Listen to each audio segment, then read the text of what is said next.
Alors bonjour Maud, alors en quoi les machines selon vous pourraient-elles remplacer l'homme? Je pense que c'est déjà le cas de nos jours. On a déjà les machines à laver qui ont remplacé l'action humaine pour laver le linge. Je pense que plus personne ne râpe ses carottes lui-même depuis pas mal d'années. Donc oui, selon moi, les machines remplacent l'homme. D'accord, alors est-ce que les machines pourraient aider dans le milieu médical, les membres artificiels?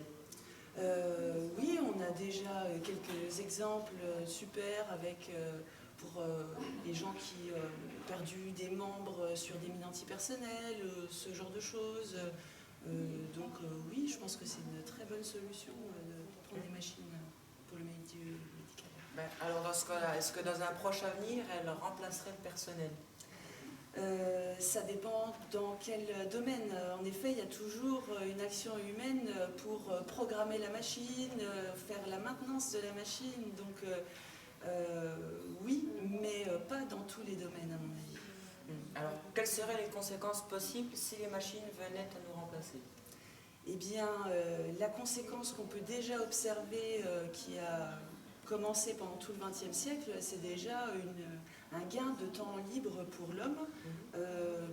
La difficulté des tâches a été réduite et je pense qu'on peut continuer à aller dans ce sens-là pour l'avenir, oui.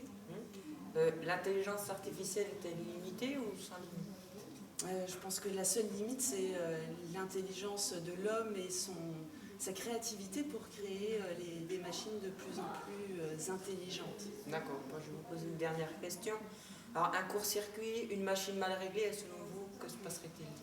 Ça dépend de la machine, hein, en espérant que ça ne soit pas d'une centrale nucléaire dont on parle là.